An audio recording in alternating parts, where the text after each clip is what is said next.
काल आपण 9व्या अध्यायातल्या 10व्या अध्यायातल्या 31 क्रमांकाच्या श्लोकला थांबलेलो होतो. 32 आणि 33 मध्ये जाता जाता भगवंतांनी सांगितलं काल थांबा म्हणून थांबावं लागलं आपल्याला. आता याच्या टेप झाले लोक पुढच्या वर्षी जर ऐकत असतील तर म्हणतील का भगवंतांनी काल थांबायला सांगितलं, पाऊस आला म्हणून. याच्यासाठी बोलतो, तुम्हाला सगळ्यांना माहिती आहे की नाही. तर काल अध्यात्मच सांगितलं आणि त्याच्यानंतर मात्र कारण नाव काय दिलेले विभूती योग. मग 75 विभूतीची देव नाव सांगतात. त्याच्यामध्ये पहिलं नाव सांगितलं मी. त्याच्यामध्ये काल आपण पाहिलं मी दैत्यातील प्रल्हाद आहे, दैत्य कुळातला प्रल्हाद मी आहे. मी गणना करणारातील काल आहे, जो काळ म्हणतात तो सुद्धा देव आहे. आणि मी मृगातील पशुतील सिंह किंवा वाघ आहे व पक्षातील गरुड आहे. आणि तो गरुड मी असल्यामुळेच तो मला माझं वजन वाहू शकतो. त्याच्यानंतर सांगितलं पावन करणारातील मी वायू आहे व मी शस्त्र धारण करणारातील दशरथी राम आहे. मी मासे कासव इत्यादी जलचर प्राण्यातील सुअर मगर आहे आणि मी प्रवाहातील गंगा सुद्धा आहे.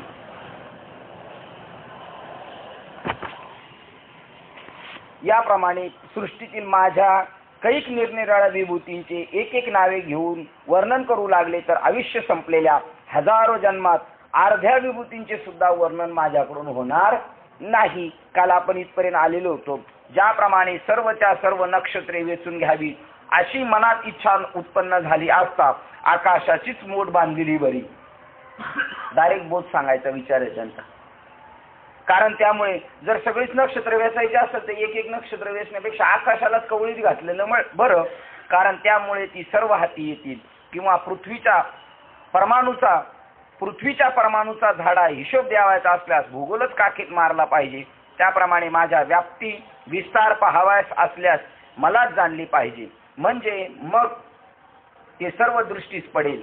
खांद्या फळे व फुले ही सर्व एकदम गुंडाळून घ्यावायचे असेल असे जर वाटत असेल तर ज्याप्रमाणे ते झाडच मुळासकट उपटून हातात घ्यावे लागते त्याप्रमाणे माझ्या विशेष अशा सर्वच विभूती समजाव्या अशी इच्छा झाल्यास माझे निर्दोष उपाधिरहित असे जे स्वरूप जाणून घ्यावे म्हणजे त्या सहज समजतील. एरवी अर्जुना माझ्या वेगवेगळ्या विभूती तू किती म्हणून ऐकशील. म्हणून बुद्धिमान अर्जुना एकदाच सर्व ठिकाणी मीच ओतप्रोत भरलेला आहे असे जाण. एक एक विभूती सांगण्यापेक्षा सगळंच मी आहे असं जाण हे किरीटी. मीच सर्व सृष्टीचा आदी मध्य आणि अंत आहे. ज्याप्रमाणे वस्त्रात एक तंतू उभे आडवे भरलेले असतात त्याप्रमाणे जो मी सर्व व्यापक आहे असे जाणल्यावर मग माझ्या वेगवेगळ्या विभूती जाणून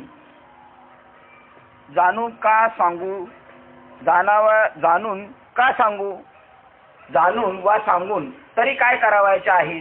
परंतु अशी एवढी तुझी योग्यता नाही म्हणून ते असे असू दे. काय वाक्य सांगितलं. सगळंच मी आघवेची आत्मा असं जर तुला सांगितलं तर कळणार नाही. ते म्हणतात पाऊळ क्रमांक काय 64 काय सांगते बघू आपण. एरवी वेगवेगळ्या मी आघवेची सृष्टी आदी मध्य अंती किरीटी ओतप्रोत पटी तंतू जेवी. हे सगळं जगत आदी मध्य आणि अंती कोण आहे. विश्वच देव भरलेला आहे. जसा तंतू हा आडवा उभा जरी असला चेक्सवाला शर्ट असला आडवे धागे असले उभे असले तरी सगळे काय आहेत ते धागेच आहे. ऐसिया व्यापकमय माते जै जाणावे तर विभूती भेद काय करावे. विभूती हा सुद्धा काय भेदच आहे. कारण ते माझे ते मी आहे मग बाकीचे राहिलेले काय झाले द्वैत झालं. म्हणून ते म्हणतात ऐसे व्यापका माते जे जाणावी तर विभूती भेद काय करावे. परी हे तुझी योग्यता नव्हे म्हणून असो. ही विभूती कोणासाठी सांगितलंय. ज्याची योग्यता तेवढी नाही सर्व व्यापक ब्रह्म आहे हे स्वीकारण्याची ज्याची ताकद नाही त्याच्यासाठी हा विभूती योग सांगितलेला आहे. हे सुभद्रापती तू माझ्या विभूती कोणत्या म्हणून विचारलेस तर त्या ऐक. तर सर्व विद्यामध्ये आत्मज्ञान करून देणारी अध्यात्म विद्या ती मी आहे. सगळ्या विद्यामध्ये श्रेष्ठ अध्यात्म विद्या तिन्ही आहे. अरे बोलणाराच्या ठिकाणी जो सर्व शास्त्राच्या संमतीने कधी संपतच नाही तो वाद मी आहे. वादात सुद्धा कोणी आणि म्हणून करू आवडीने वाद तुमच्या सुखाचा. आवड वादातूनच काय ते वादे वादे तत्वबोधा. हा वादातून तत्वबोध होतो. वादातील विषय याचे बाबतीत विचार करू लागले असता जो वाढतो व ऐकणाऱ्याच्या तर्कास बळ येते आणि त्या तर्कावर बोलणाऱ्या वक्त्याची गोड भाषणे होतात. श्री गोविंद म्हणाले, अशा प्रतिपादनात वाटाघाटी रूप जो वाद चालतो तो मी आहे आणि अक्षरात व्याप्त असणारा असा स्पष्ट जो आकार तो मी आहे. 69 काय बोल आकार तुम्ही. हा तत्पुरुष आदी सर्व समासामध्ये द्वंद्व समास तो मी आहे असे समज आणि चिलटापासून तो ब्रह्मदेवापर्यंत सर्वांना ग्रासणारा जो काल तो मी आहे. मग जरी काळ आपल्याला न्यायला आला तर कोण न्यायला आलाय आपल्याला? आता एवढी धारणा झाली तर बरं आहे भाऊ आपली, तरच आपलं शेवट या. नाही तर भक्तीमध्ये नुसतं नाटकं केल्यासारखंच होईल. आपलं सगळं सागवे ब्रह्म आहे अशी आपली भूमिका झाली पाहिजे. मेरू मंदरादिका सहित जो सर्व पृथ्वीला विरवतो त्या प्रलयकाळी जन्मय झालेल्या जगास जो जागच्या जागी जिरवून टाकतो. हे किरीटी प्रलयकालाच्या तेजाला जो ग्रासून टाकतो त्या सर्व वाऱ्याला गिळून टाकतो व तो वारा जेथे लय पावतो ते सर्व उर्वरित असलेले आकाशही ज्याच्या पोटात मावते असा अपरिमित जो काल तो मी आहे असे श्रीलक्ष्मीशी विलास करणारे श्रीकृष्ण म्हणाले. मग त्यानंतर म्हणतात पुन्हा सृष्टीचा जन्म व उत्पन्न करता जो ब्रह्मदेव तो सुद्धा मीच आहे आणि उत्पन्न झालेल्या भूतांचे धारण करणारा तो मीच आहे. सर्वांचे जीवनही मीच आहे. शेवटी जेव्हा त्या सर्वांचा संहार करतो तेव्हा मृत्यू सुद्धा मीच आहे असे समज. मग मृत्यूला भेटायला जातो म्हणजे कोणाला भेटायला चाललोय आपण? बापरे, एवढा बोध जर झाला आपला तर मग काय टेन्शनच नाही आहे का नाही. कोणाला भेटायला चाललोय? आता स्त्री जातीपैकी माझ्या आणखी काही विभूती 7 विभूती आहेत त्यापैकी कौतुकाने सांगितल्या जातील त्या ऐक. अर्जुना, नित्य नवी कीर्ती ती माझी मूर्ती आहे. कीर्ती हे वाक्य कसं आहे? श्रीवाचक आहे ना, म्हणून ती कीर्ती. औदार्यासह जी संपत्ती आहे ती मीच आहे असे समज. आपल्याकडे असणारी जी संपत्ती, पण संपत्ती कशी पाहिजे? औदार्यपूर्वक असं देणारा सुद्धा ती देण्यासारखं वाटलं पाहिजे. संपत्ती आहे पण औदार्य नाही, काय उपयोगाचे? औदार्यपूर्वक जी संपत्ती ती मी आहे आणि औदार्य विरहित जी संपत्ती आहे ती औदार्ययुक्त जी संपत्ती ती मी आहे असे जाण. आणि न्यायाच्या सुखासनावर बसून विचाराच्या मार्गाने चालणारी जी वाणी ती सुद्धा मीच आहे हे समज. कोणताही पदार्थ पाहिल्याबरोबर जी माझी आठवण करून देते अशी जी स्मरण शक्ती ती मी आहे असे समज. काय सांगितलं? आपली जी वाणी आहे ती सुद्धा कोण आहे? भगवंत आहे. स्मरण शक्ती आपल्याला जे आठवतंय ते सुद्धा कोण आहे? ती मी आहे. इहलोकी स्वहिताला अनुकूल असणारी जी बुद्धी ती सुद्धा मी आहे. व त्रिभुवनाची धृती ती मी आहे. क्षमा ही मीच आहे.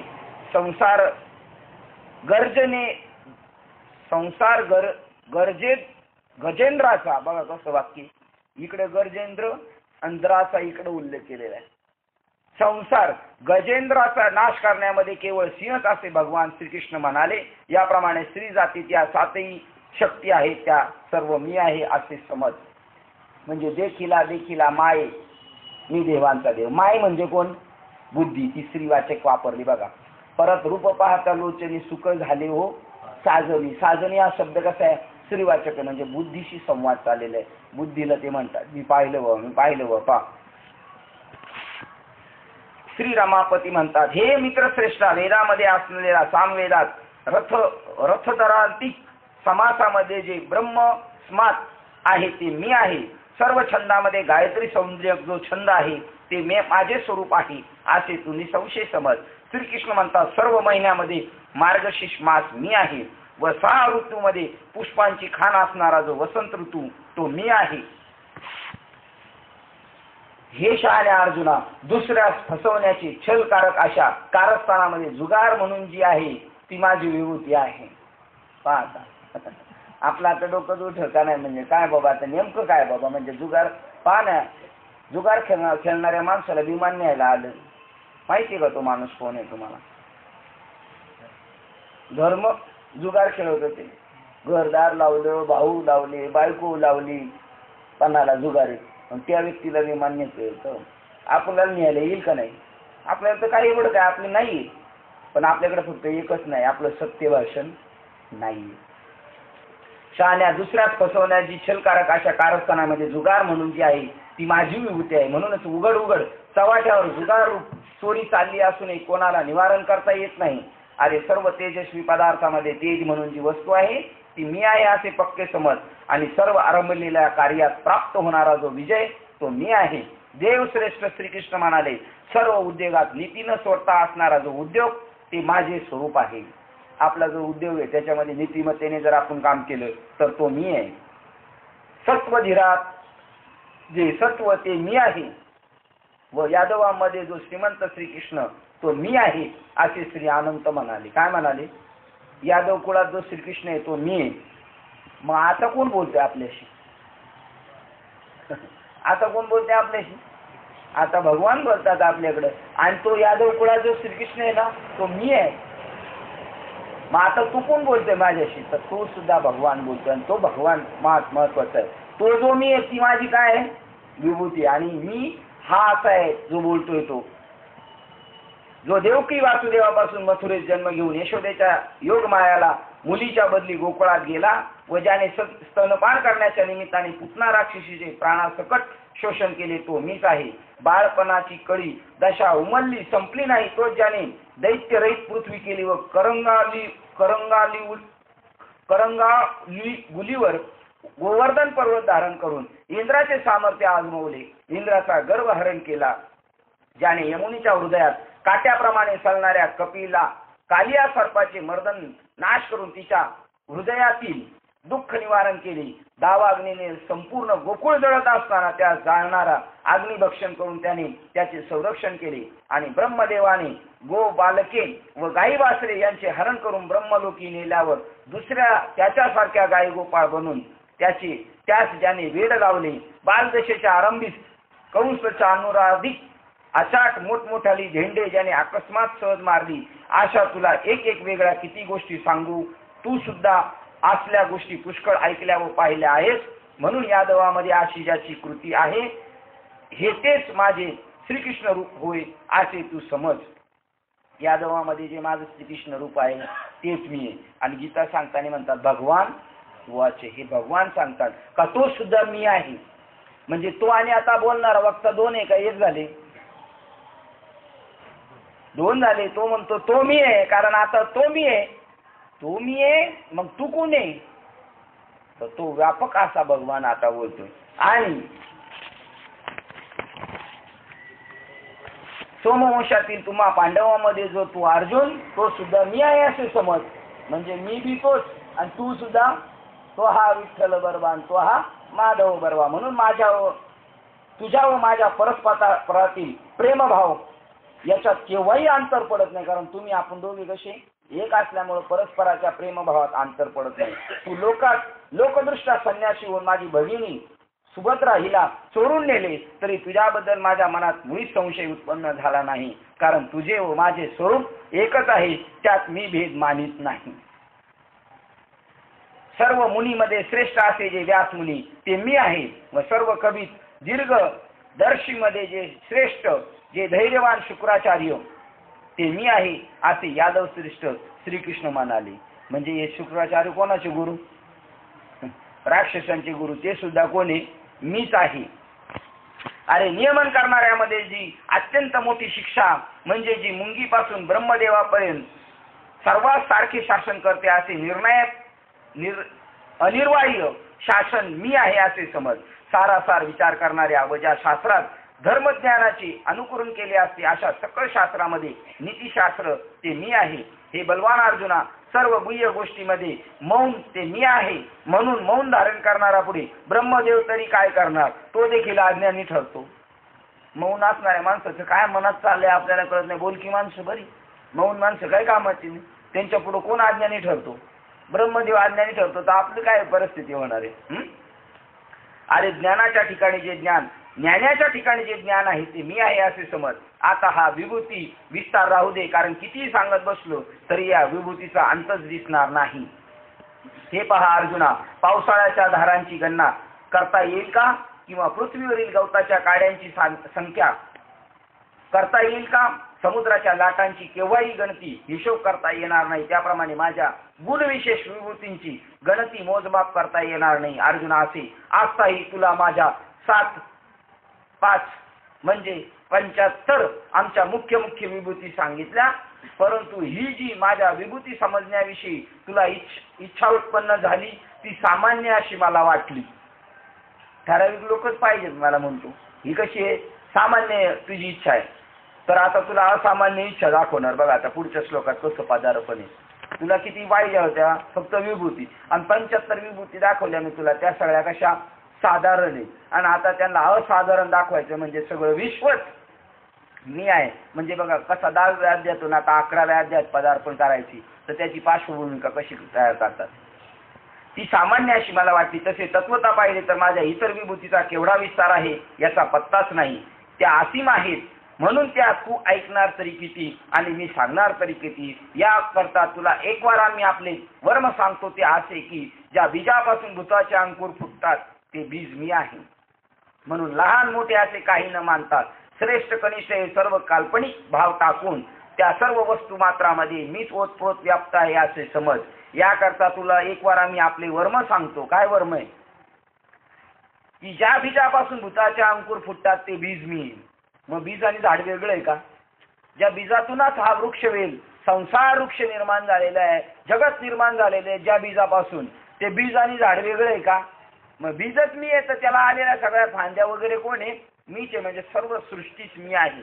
म्हणून लहान मोठे असे काही न मानता श्रेष्ठ कनिष्ठ हे सर्व काल्पनिक भाव टाकून आपण कल्पना केली म्हणून श्रेष्ठ कनिष्ठ दिसतात.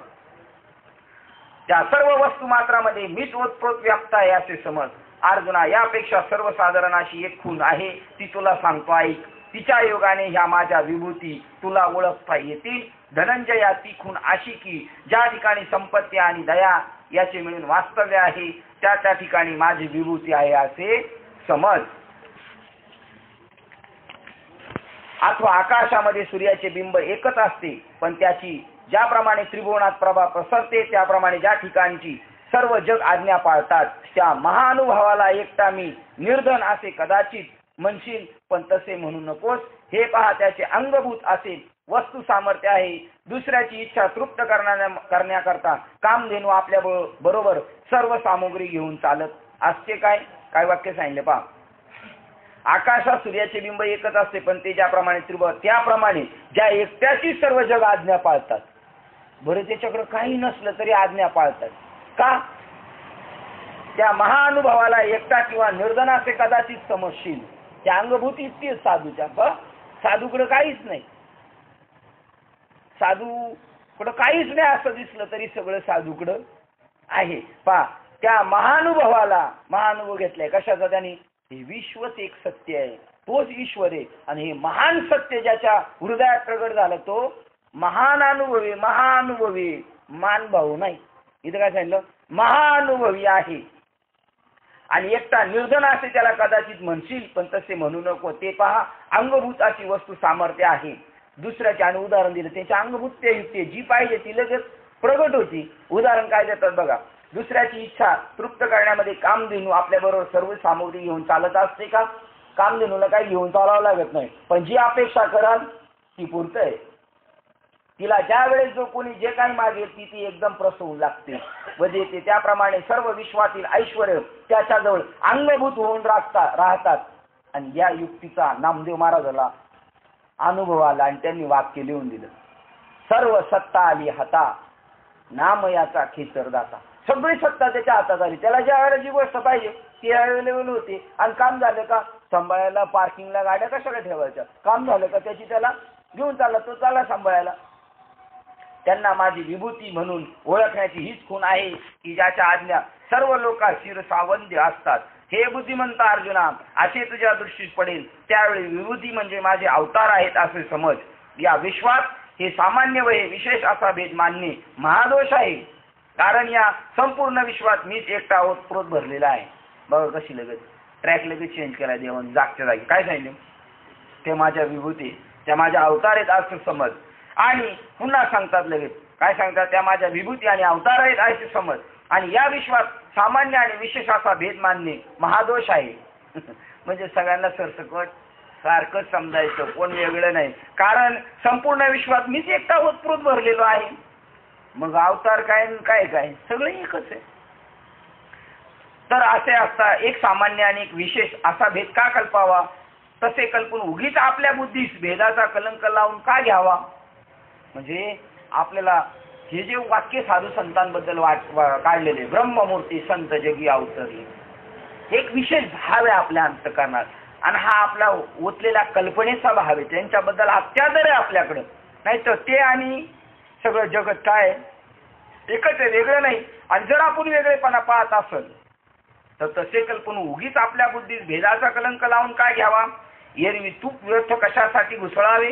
तुपाला काय घुसळायची गरज आहे? तसं सगळंच ब्रह्म आहे म्हणल्यानंतर निवड का करायची? हे वेगळं ते वेगळं ते वेगळं, सगळंच ब्रह्म आहे. तुपात आता घुसळून काय काढायचं? काय घुसळायचं होतं ते पहिलंच घुसळून तूप तयार झालेलं आहे. तसं हे सगळं जगतच ईश्वर रूप आहे. मग आता याच्यात हा चांगला, हा अवतारी पुरुष, हा कनिष्ठ, हा श्रेष्ठ असा भेद करायची काय गरज आहे? अमृताला वाटून शिजवून अर्धे निम्मे का करावायचे असते? काय वाक्य दिलं बघा. आणि दृष्टांत कशासाठी? तो सिद्धांत कळायला पाहिजे आपल्याला. हे जगाला बाजूला काढून मला पाहिजे का? अमृताला अर्धे वाटून मग शिजवायचं, मग ते शिजले पक्क होणार आहे का? कच्चं मारलं तरी पक्कच आहे ते. तसेच वायूला उजवे आणि डावे असे वेगवेगळे अंग आहे का? सूर्य बिंबास पोट आणि पाठ आहे का? म्हणून पाहू लागले असता ज्याप्रमाणे आपलीच दृष्टी मात्र नाहीशी होते.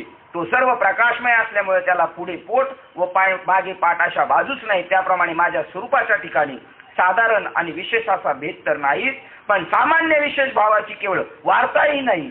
मग आपण ऐकलेले बाबांकडे सांग, मोठा छोटा असा कधी बाबा भेद नाही करायचे. हा लय मोठा कीर्तनकार बाबा ये जवळ, हा जरा येडा आहे असं नाही. सगळंच त्यांना सारखे, कोणी कमी जास्त असा नाही.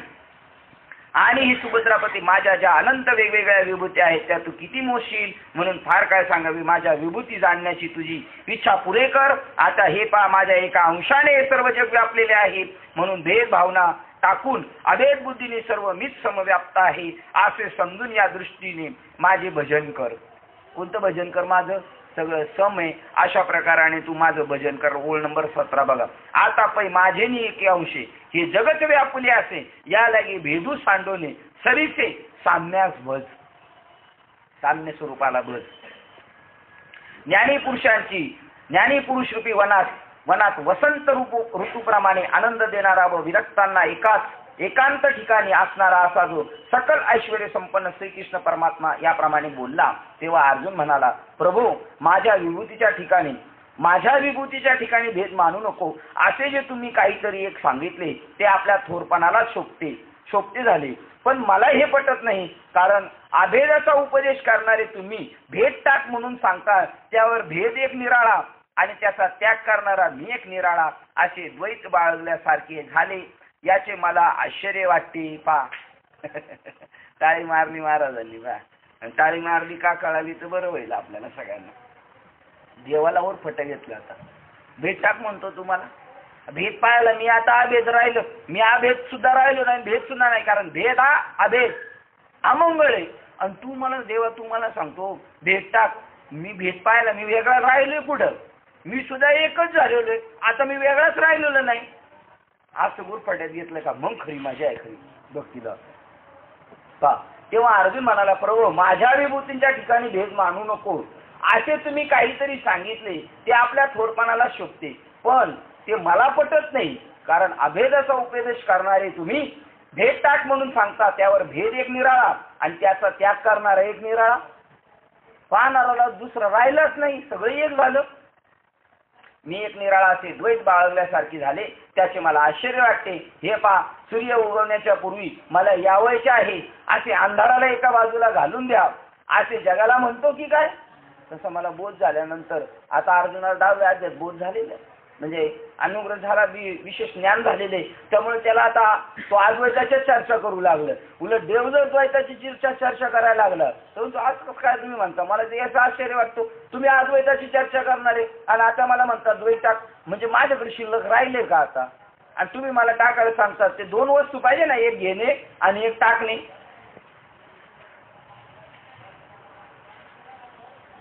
सूर्य उगवल्याबरोबर अंधकाराचा आपोआप नाश होतो, त्याप्रमाणे माझ्या जीवनात असा ज्ञानरूपी सूर्य उगवल्यामुळं, अद्वैत दिवस उगवल्यामुळं द्वैतरूपी अंधार मावळला गेलेला आहे. याप्रमाणे सर्व जगत ईश्वरमय आहे असे ज्ञान उत्पन्न होण्याबरोबर ईश्वरात जाणणाराही तद्रूप होतो. काय वाक्य अर्जुनाचं पहा. सूर्य उगवल्याबरोबर अंधकाराचा आपोआप नाश होतोच, त्याप्रमाणे सर्व जगत ईश्वरमय आहे असे ज्ञान उत्पन्न होण्याबरोबर ईश्वरास जाणणारा तद्रूप होऊन जातो. म्हणजे मी आता वेगळा राहिलेलोच नाही, तर आता मला काय टाकायचं आणि काय घ्यायचं राहिले नाही.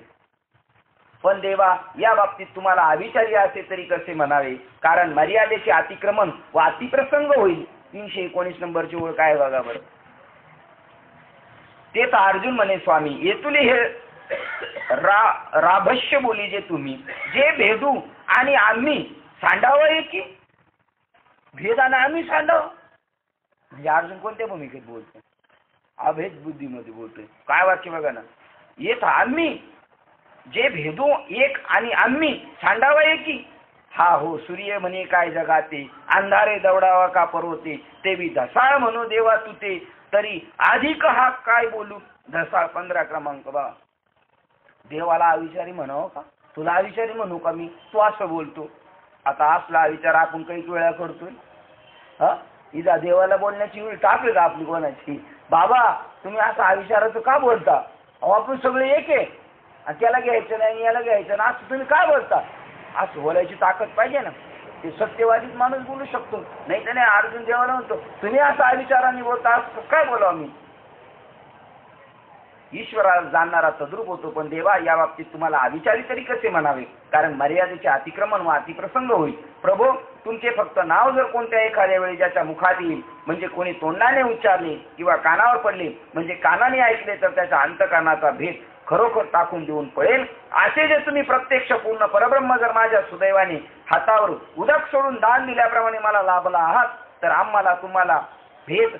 आम्हा तुम्हामध्ये भेद तो कुठून असणार, तो कोणी पाहावा आणि कोठे पाहावा. ही वाक्य कोण बोलतं हे अति महत्वाचं आहे. अर्जुन म्हणतो, म्हणजे पूर्ण प्राप्ती झाल्यासारखी वाक्य बोलतो तो. भेद कोणी पाहावा?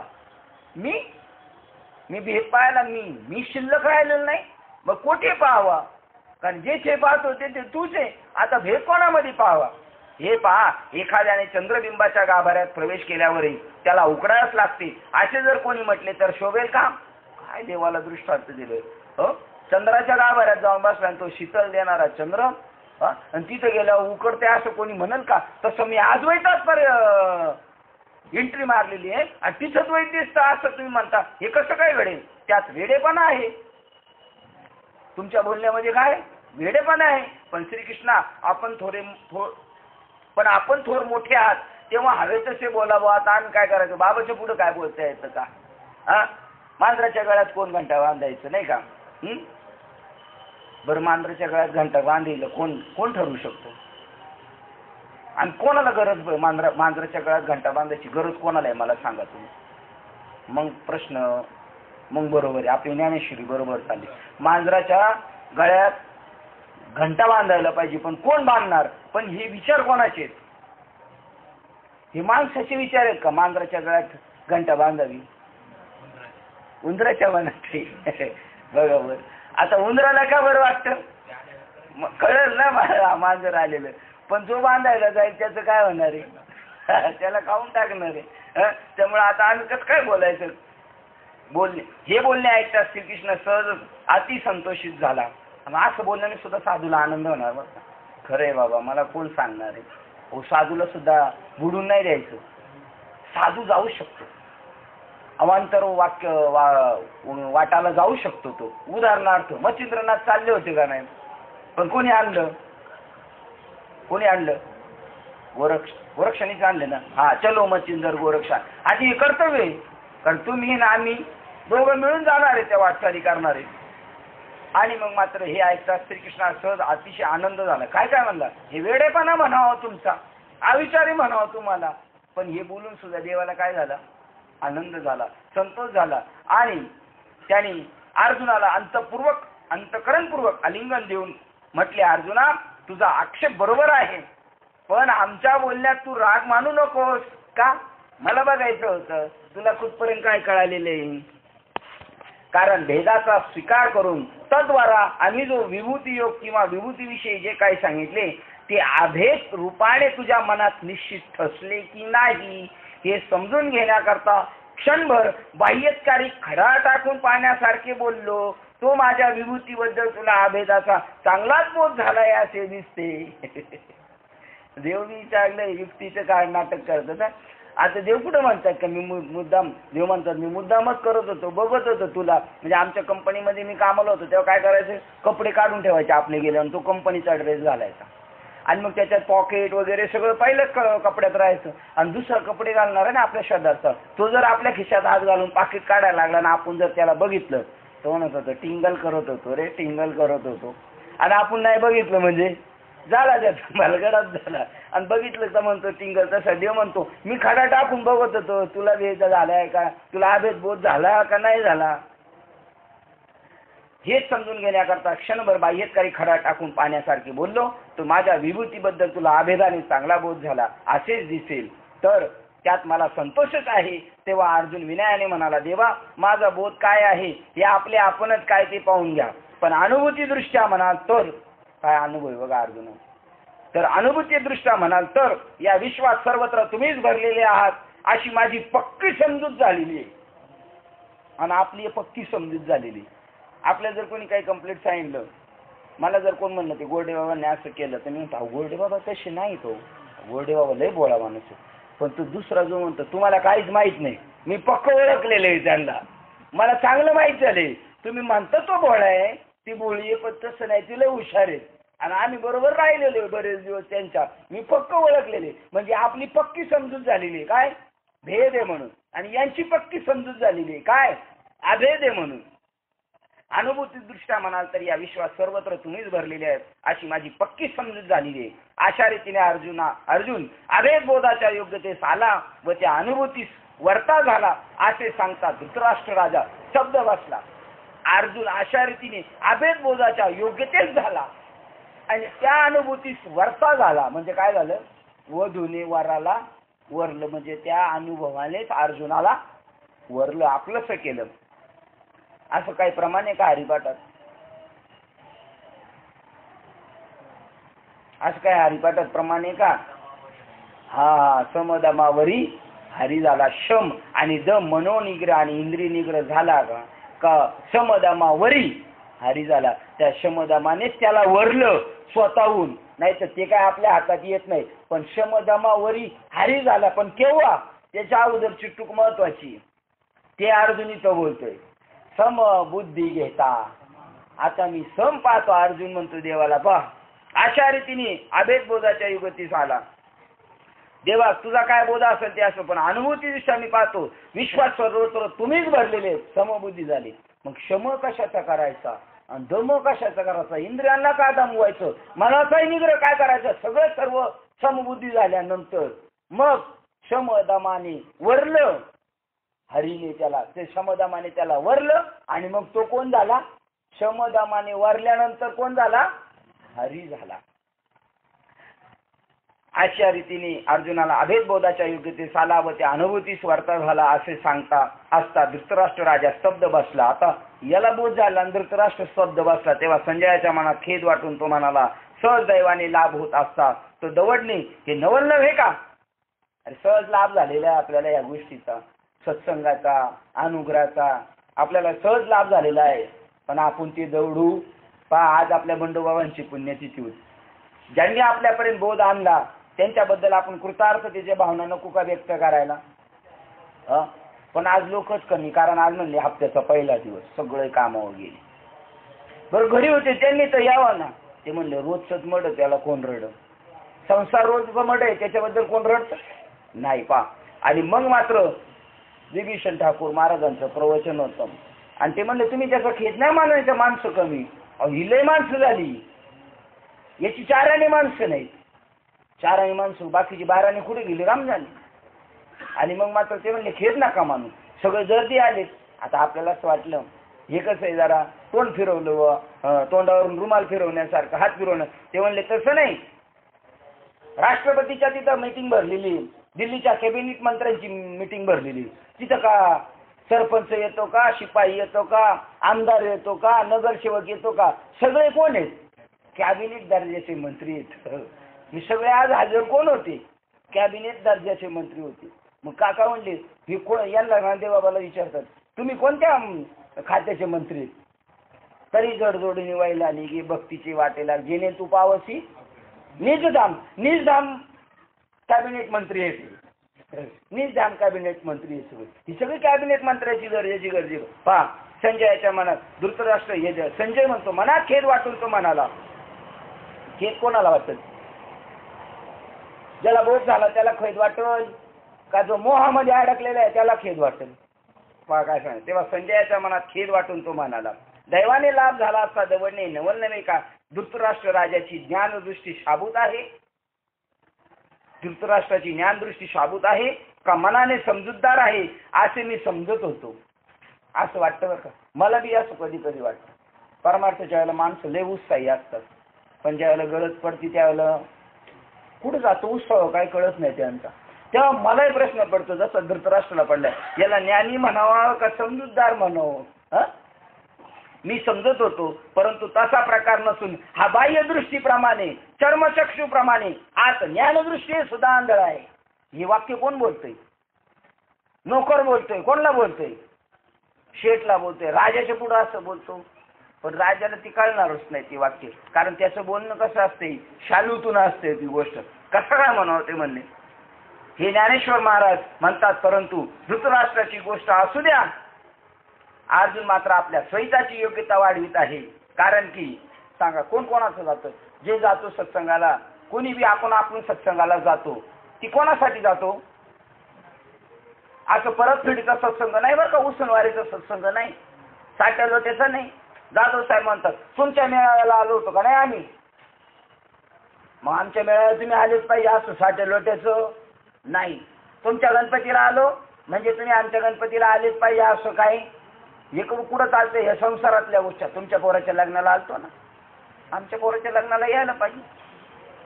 हे यांच्या पोराचं लग्न आहे, काय रे त्याच्या आपल्या लग्न पोराची लग्नातली वही, आणि त्या वहीत काय बघायचं?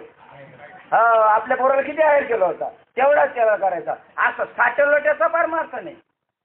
परमार्थासाठी आपण आपल्या हितासाठी करतो, कोणावर मेहरबानीने उपकार करण्यासाठी करत, आणि ती भाषा पूर्ण पहिली बाजूला काढून टाकायची.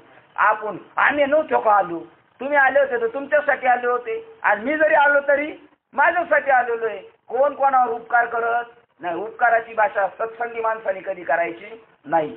तो आपली आपली योग्यता वाढवतो, मात्र आपल्या स्वहिताची योग्यता अर्जुन वाढवित आहे. कारण की या गोष्टीपेक्षा दुसऱ्या एका गोष्टीविषयी त्याच्या मनात तीव्र इच्छा उत्पन्न झालेली. कोणती तीव्र इच्छा? कोणती उत्पन्न झाली? आता समारोप व्हायची पाळी आली. तो म्हणला मी हे सगळं पाहतोय, पण मला आता काय पाहिजे? विश्वरूप दर्शन करायचंय. व तो आपल्याशीच म्हणाला सर्व जग ईश्वरमय आहे असा जो माझ्या अंतःकरणात अनुभव आला आहे तो माझ्या डोळ्यासमोर प्रत्यक्ष प्रगट व्हावा. आणि म्हणून आपली जी समाधी आहे ना वारकरी संप्रदायाची, ती डोळे उघडे ठेवून समाधी आहे, डोळे बंद करून नाही. डोळे बंद करून ती चाराने समाधी आहे, चाराने. आणि पूर्ण रूपाची समाधी डोळे उघडून ठेवू नये.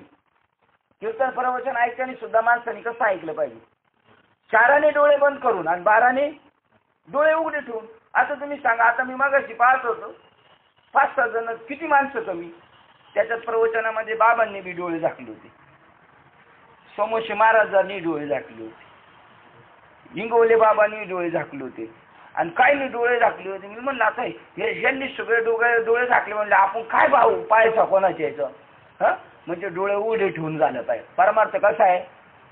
व्यवहार डोळे उघडे ठेवून आणि परमार्थ डोळे झाकून होय. पहा बरं कुठून कुठे गेलो आपण. हे सर्व ईश्वरमय. आणि आपली समाधी जे ती उघड्या डोळ्याची समाधी, डोळे झाकून जे बघतो ते आज आपण पाहिलेले. आता आता ते विराट दर्शन आत पाहिलं ना, आता ते विराट दर्शन बाहेर पाहायचं. हे विराट दर्शन आहे भगवंताचं. तलवार घेऊन आपल्याला कापायला आलाय. त्या विराट दर्शनामधला तो एक देव आहे आणि तो आपल्याला कापायला आलेला आहे. आपल्याला कापायला आला का आपल्या शरीराला कापायला आला? हा, आपल्याला कापायला आला का आपल्या शरीराला? आपल्याला नाही ना. मग आपण का पळायचो? आपण कोणला घेऊन पळतो? आपलं शरीर याला म्हणायचं पडते जेवण. आपण कुठं पळते? शरीर पळते. पण शरीराला कोण घेऊन पळते? मधने बाबाचं आठवतं का वाक्य? सपन में जागत कोण और देह की भागत कोण? कोण घाबरलेलं आहे? देह पळतं, पण देहाला कोण घेऊन पळते? देह तर जड आहे. जर देह एकटा पळत असता तर आपण मेले आपणच गेलो असतो आणि म्हणलं असतो आमचं आम्ही पेटून घेतो, जावले तुम्हाला सगळ्यांना कामावर जायचं तर जावं. सांगा बरं. हे सर्व ईश्वरमय म्हणजे डोळे उघडे ठेवले विराट दर्शन पाहायचं. काय सृष्टी नटलेली आहे, काय जग आहे, काय देव नटलेले आहे कशा प्रकाराने. अहो हॉस्पिटलमध्ये जाऊन बघा, काहींचे हात मोडले, काय पाय मोडले. मग अशा आपला सहज विषय होऊन गेला ना. एका पायावर उभा राहून कीर्तन करतो त्याचं नवल वाटतं लोकांना, पण 2 पायावर उभा राहून कीर्तन करतो त्याचं काहीच वाटत नाही. काय उरपटा कार्यक्रम बघा लोकांचा. म्हणजे चांगल्यात मजा नाही वाटत माणसाला. अव्यंग ठिकाणी मजा वाटते. व्यंग ठिकाणी मजा वाटते. अव्यंग पाहण्यात मजा नाही वाटत. तो आपल्याशीच म्हणाला सर्व जग ईश्वरमय असा जो माझ्या अंतःकरणात अनुभव आला आहे तो माझ्या डोळ्यासमोर प्रत्यक्ष प्रगट व्हावा या इच्छेच्या पावलांनी अर्जुनाची बुद्धी चालू लागली. तो मोठा दैववान असल्यामुळे अशी मोठी इच्छा करू लागला की ह्या डोळ्यांनी मी सकळ विश्वरूप पाहावे. आपण पण तशी इच्छा करावी आणि आपल्याला तसं बघायला मिळावं. आज अर्जुन म्हणजे कल्पतरूची केवळ शाखाच आहे असे समजा. म्हणून त्याला वांझ फुले व फळे कधीही यावायची नाही, कारण त्याच्या तोंडून ज्या ज्या गोष्टी निघतील त्या त्या श्रीकृष्ण परमात्म्याला खऱ्या कराव्या लागतील. आपल्या मुखातून जे निघल ना देवाला नाक घासून खरं करावं लागेल जा. पण आपण जर देवासाठी विकलो गेलेलो असेल तर, संसारासाठी विकलो गेलो असेल तर देव आपल्या बापाचा नोकर नाहीये. तुका म्हणे त्यांचे व्हारे मग देव तुमच्या मरणी मरे. जो श्रीकृष्ण परमात्मा प्रल्हादाच्या बोलाप्रमाणे विषासकट आपणच सर्व पदार्थ झाला. विष प्यायला दिलं. आपल्याला साधा एक शब्द कडू सहन होत नाही आणि मीराबाईला विष दिला आणि ती कशी झाली? नाचत होती. आणि कलर कोणावर झाला? त्याचा परिणाम देवावर झाला. काय भक्ती असेल होती, काय भक्ती असेल. विष पाजायला दिलं तिला, तरी पण तिला माहिती होतं बरं का. तिला असं डोळे दाखवून नव्हतं दिलं विष. तिची आई गेली होती विष घेऊन, रडत होती. विष का प्याला राजाजीने भेजा. आईला वाईट वाटलं पण म्हणली नवऱ्याची आज्ञा मोडायची नाही. त्यांनी सांगितलं तुला पाळल्याशिवाय, पण बाई मी तुला खरं सांगून पाजते, खोटं सांगू नये, हे विष आहे. तरी मीरा हसत हसत पिली. पुढं काय? मीरा आपणे रंग में रंगली होती. तिच्या मनामध्ये रंगामध्ये रंगली होती ती मीरा. असंच रंगून जायचं आपण. रंगे रे श्रीरंगे काय बोललेला अति प्रसंगी. श्रीकृष्ण परमात्मा प्रल्हादाच्या बोलासकट विषासकट आपण सर्व पदार्थ बनला. विष सुद्धा कोण आहे? विषच देव बनला. तो श्रीकृष्ण सद्गुरू आज अर्जुनास प्राप्त झाला आहे. म्हणून निवृत्तीनाथाचे शिष्य ज्ञानदेव श्रोत्यास म्हणतात, मला विश्वरूप दाखवा. असे विश्वरूप पुसण्याकरता पार्थ कशा रीतीने आरंभ करील सरसावेल ती कथा आता पुढील प्रसंगी सांगेल ती ऐका. 335 क्रमांकाची ओळ आणि 335 क्रमांकाच्या ओळीत आपल्याला आता पदार्पण इन झाला या 10व्या अध्यायाचा. आणि आता विश्वरूप दर्शनाचा सोहळा देवाला देव अर्जुन म्हणणारे दाखव. तो प्रसंग कसा आहे ते पुढील अध्यायात आपण पाहूया. आणि अध्याय पूर्ण झाला म्हणून इथे एक वेळा भजन करूया. पुंडलिक